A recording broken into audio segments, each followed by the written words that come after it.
All right, welcome to the whitchermath channel. This is kind of a specialized video, so hopefully my students will get some use out of this, but also in the bigger picture, if anyone out there is working on their transformations, want a little refresher, maybe this will be helpful for you. Anyway, here we go.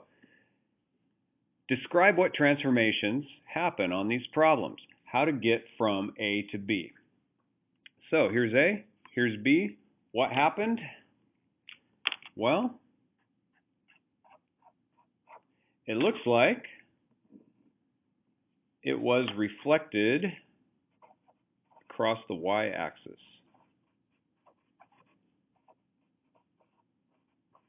Across x equals 0. Also known as the y-axis. Okay? Just means it went from here to here. And let me see if I can find some kind of shape that'll illustrate that. Here, I'm going to take this post-it note here. I'm going to make it into this shape. Okay, so if I've got this shape right here, see it? And then if I reflect it across x equals 0, which means all points are an equal distance on the other side, it'll look like that. Okay, so that was a reflection. Hey, while I'm doing these shapes here to help out, let me make this shape. Did you know you can, I think you can do this on standardized tests. You can tear out your own little shapes if it helps you visualize these kind of things.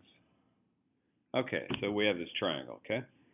So to get from here to here, it looks like I need to reflect it, maybe, okay?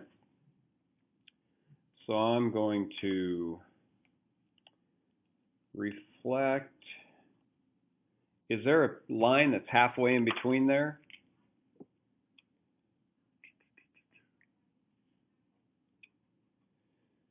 It looks like this distance is 4, right? Which means if I go halfway in between there, there's my line of reflection.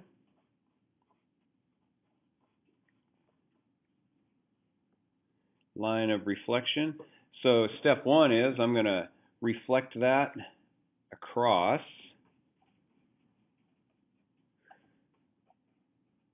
x equals -1. That's that line.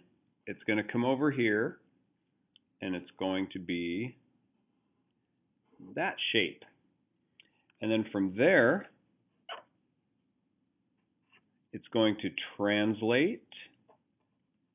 That means slide. And it's going to translate y minus. Y means with the y-axis. Minus means down. 1, 2, 3, 4, 5. Right? From there to there. Y minus 5. That describes what happened there. So we had a reflection across x equals -1. And we had a translation of y minus 5. Bam. Right, next. Here we have this little rectangle. Okay. And once again, I'm going to use my little physical model here. And why not, right? So, what if from A to B. A to B. If I slide it here and then rotate it there, it doesn't work, right? What if I slide it here and then rotate it? There we go. You see that? Starting here, if I translate over to there and then do a clockwise 90-degree rotation. There we go. Okay, so step 1, translate. Is that an x or a y value if I'm going horizontally? It's x, isn't it? I'm going to the left, so that's negative. If I was going right, it would be positive. So I'm taking this point and I'm putting it there. How far is it?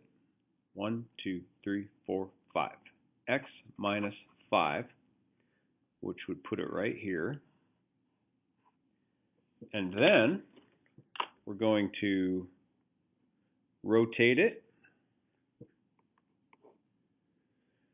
Rotate, is that clockwise or is it counterclockwise?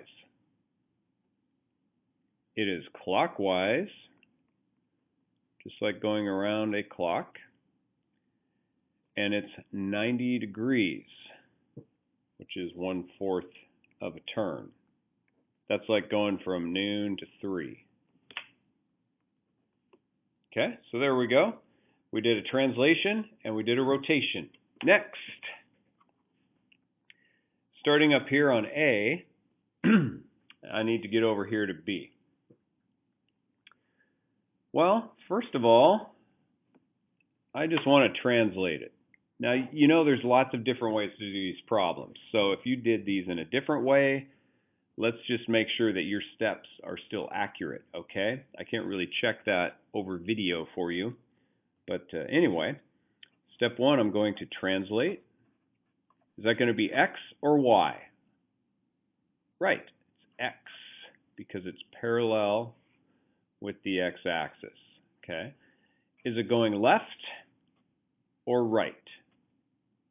Yes, it's going left, so it's X minus, and I want this to go right here, because then I think I'm going to have a reflection after that. Okay, so I'm going to go 1, 2, 3, 4, 5, 6, 7, 8. X minus 8 would put me right about there. Now, hopefully you can see that there's going to be a line of reflection. Can you see that? Halfway between those two shapes. Halfway between because it needs to be equidistant on both sides of that line of reflection. What is that line? Is it crossing the y-axis or the x-axis? Right, it's crossing the y-axis, so that line is y equals 1, 2, 3. So we're translating x minus 8, and we're reflecting across y equals 3. All right. That's going to do it for this side. Stay tuned for part 2, where we flip it over and have you follow the steps and make the new shape. That's coming up next, okay? But that's all for now on this side, on the front. Thanks for watching. See you in a couple minutes.